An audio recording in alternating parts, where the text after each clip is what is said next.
guys, let's go na. Practice na tayo. Okay. Sige. Pero maganda yata kung yung step natin is 5, 4, 3. What? Anong 5, 4, 3, 5, 4, 3? Dapat 3, 2, 1. Di, dapat 5, 4, 3. 3, 2, 1. 5, 4, 3. 3, 2, 1. Wait lang guys. I think mas maganda kung left, right, up, down, AB, AB. Select start. Diba? Okay, so welcome once again guys sa ating channel. Ito ang Pinoy Toy Review Channel.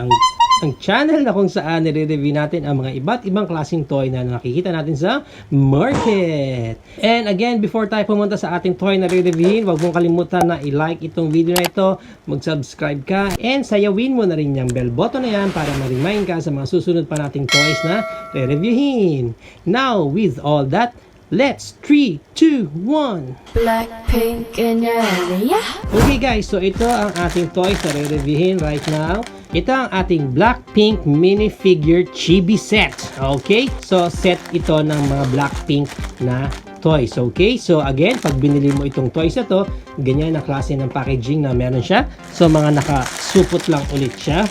And again, pag nakasupot ang ating toys, i-unsupot na natin yan. Blackpink in your area. Yan, okay. So, pag na-unsupot na natin siya, nakalagay pa rin siya sa another supot ulit. Again, mas maganda pag ganito yung figure natin na nakasupot lang and then nakaprotect ulit sila ng another plastic each para at least may iwasan yung magasgasan yung bawat isang figure pag magkakadikit sila doon sa loob ng plastic nila. Okay? So, again, yan, supot na natin yan. Blackpink in your area. Okay, so ito na, na-unsupot na natin ang ating K-pop band. Actually guys, kung mapapansin ninyo, Teka lang, sabi mo Blackpink yan. Bakit walo yata yung nakikita namin? ito maganda sa set na to kasi although binibenta ito as a whole set, ang maganda kasi dito, dalawang set ng Blackpink ang makukuha mo. Okay? So, doble na yung Blackpink mo, doble yung saya, doble yung sayaw. Okay? Yun ang maganda sa set na ito. Now, dalawa itong set na to. Yung isang set kasi is meron silang mga rollerblades and then yung isa ibang outfit naman sila. Okay? So, kahit na 8 pieces silang lahat, dalawang set ng Blackpink itong re-review natin, titingnan natin yung details ng bawat isa. Okay? Magsimula muna tayo doon sa kanilang accessories. Okay? Technically, makakakuha ka ng stand nila.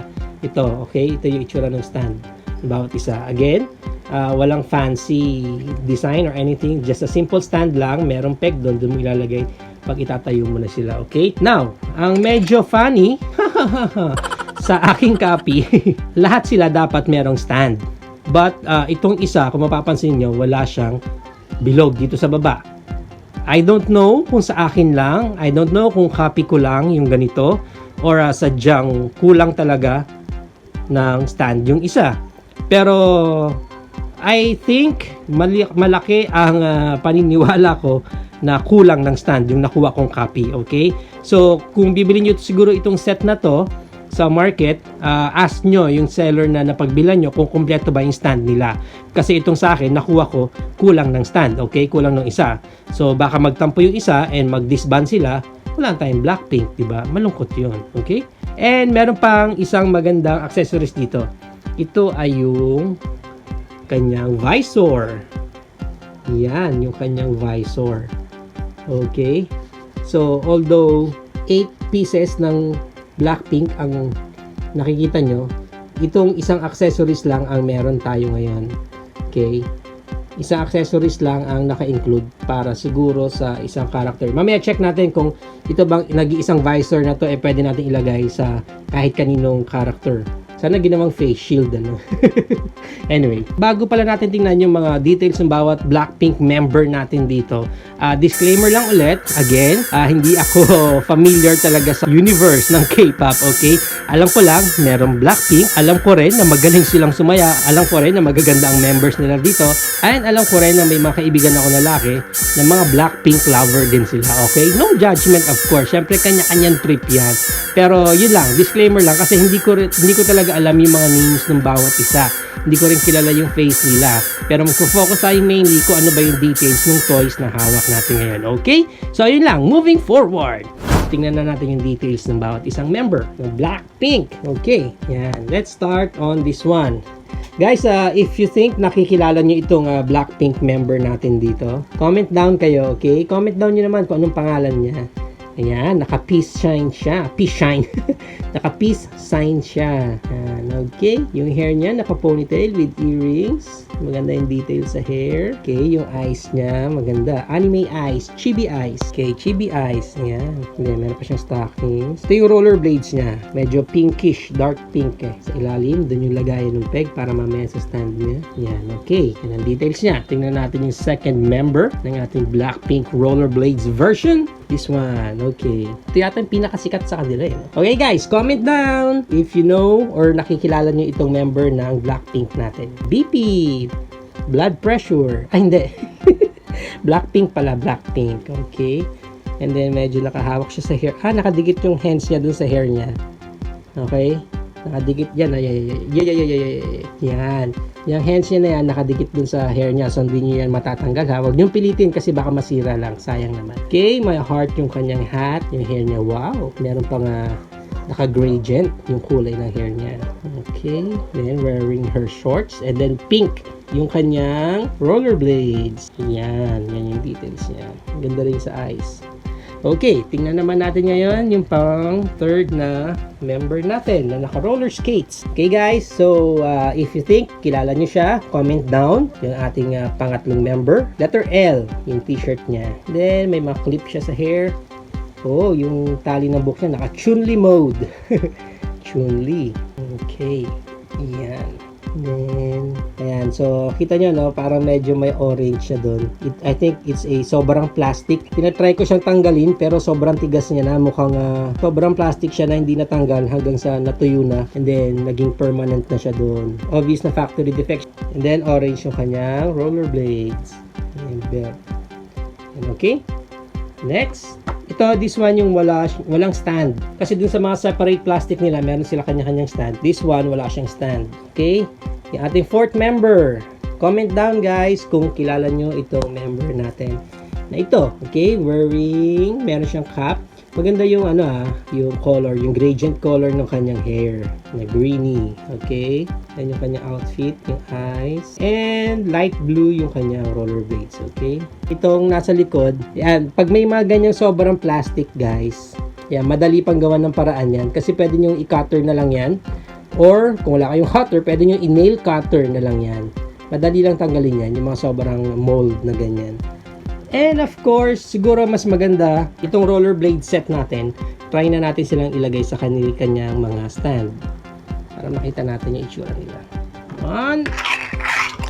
Yeah, medyo may help na isa. And, wala nga palang stand to isa. Pero check natin guys kung makakatayo siya ng walang stand. Kaya naman pala eh. Ayun guys. So kahit pala wala ng stand, okay lang. Although medyo hindi sturdy yung pagtayo niya, pero kaya makatayo. Ayan, no? Nakakatayo naman, okay? So ito yung ating Blackpink na rollerblades or roller skate set. So check naman natin yung details nung kabilang group, which is Blackpink, okay? Huwag kayong malito, ito Blackpink to. Yung kabilang group natin, Blackpink yun. So Blackpink. Check natin yung details nila. Okay, so first member natin. Okay, comment down guys kung kilala niyo siya. Ganda ng shoes niya ha. Okay, may belt pa doon. Okay, details ng face and nakatirintas pa yung likod niya. Nice outfit. Okay, next, our second member ng Blackpink wearing her red lipstick. And then yung outfit niya and naka-peace sign din siya.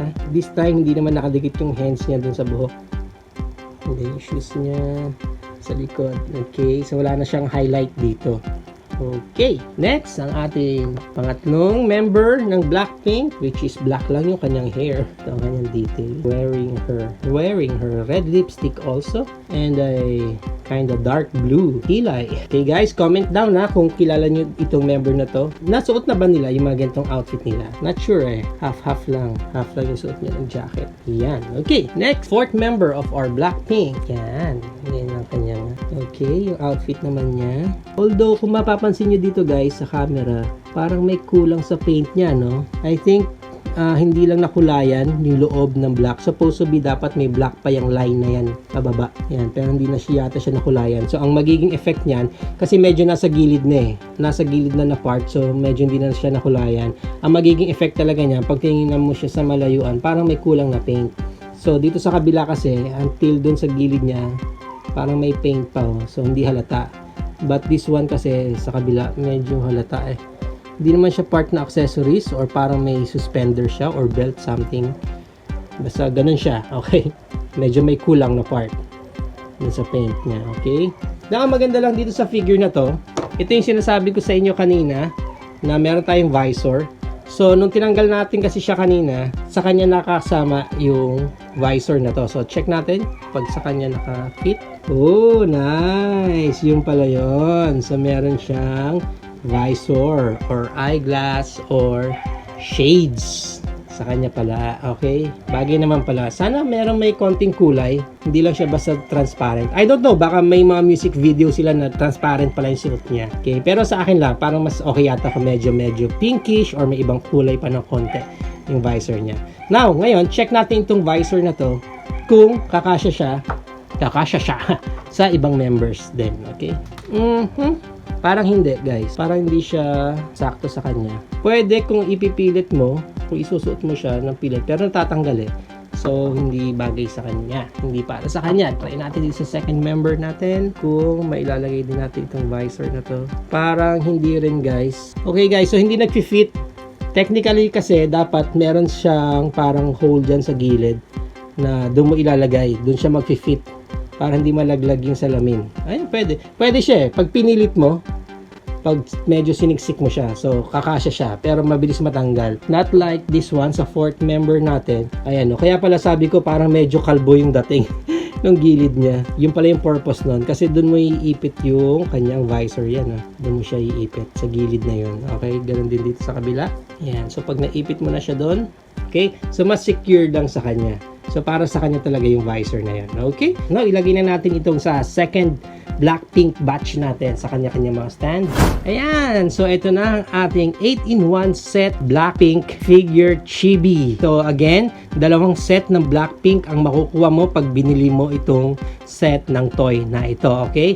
Apat-apat sila. Yung isang version is yung meron silang ibang outfit, and then yung isang version naman is yung naka-rollerblades outfit sila. Okay? Tingnan muna natin ang height ng mga Blackpink members natin. So, from floor, kasama yung stand nila, 3 inches. Okay? So, 3 inches each yung height ng bawat isa. Okay? Then, of course, hindi naman tayo papayag na wala tayong ibang height comparison. BTS! Woohoo! Grabe! Party sila dyan. Okay, so kung gusto nyo makita yung review din natin ng BTS sa toys na to, okay, click nyo lang yan para makita nyo naman yung review para sa BTS toys naman na ito. Okay, grabe ang saya Wow, parang kang nasa isang convention ng K-pop, di ba? Blackpink in your area. Okay guys, so if you are planning to buy this Blackpink chibi figures, ang price na siya is naglalaro between 500 to 1,000 pesos. Buong set, okay? Again, dalawang set na ng Blackpink ang makukuha mo. Okay? Dun sa price na 500 to 1,000 pesos. Depende na lang ulit kung saang market kayo makakuha ng copy ninyo ng Blackpink. Copy ng toys hindi yung copy ng kanta nila. Iba yon. Okay? So, I don't know lang kung sa market maglalabas ng separate per set nila. Pero as of now, ang alam ko is that binibenta siya ng dalawang set na. Okay guys, so ito na ang ating 8-in-1 set ng Blackpink figure chibi. So what do you think of these toys guys? Is it a go for you or a no for you? Whatever your thoughts guys, please comment it down below. Para sa iyo ba, okay na itong figure na to? At least, good price na ba siya para sa dalawang set Blackpink na makukuha mo? I think for me, okay na siya. Lalo na kung ikaw ay Blackpink avid fan. Kung gusto mo i-keep yung dalawang set, dalawa na agad yung makuha mo. Pero kung gusto mo lang itong outfit na to, I think pwede mo pang ibenta itong kabilang set na to or itong set na to. Or pwede mo rin i-share sa ka-K-pop friend mo, di ba? Sa best friend mo, kay Beshi. pwede mong ibigay ito kay beshi mo yung kabilang set para at least dalawa kayo na meron ng toys ng Blackpink. So I think it's a good catch na para sa'yo. Maganda naman yung mga outfit niya. Although nagkaroon lang tayo ng mga konting problems, especially this one. Meron siyang factory mold defect which is color orange pa yung napunta dun sa kanyang knee. And other than that, ito pang isang kulang na stand. Pwede naman nga silang makatayo even wala yung stand nila. Medyo hindi lang sturdy. Mas maganda sana kung may stand. And isa pa sa maganda pala, meron tayong nakuha isang visor na accessories para sa isang member natin. Okay, which is cool. Maganda at least nag-include sila ng isang accessory. Okay guys, so ito na ang ating 8-in-1 Blackpink Chibi figure set. Okay, so once again guys, thank you so much for watching this video. Once again, this is Pinoy Toy Review signing out. Blackpink in your area. In your area.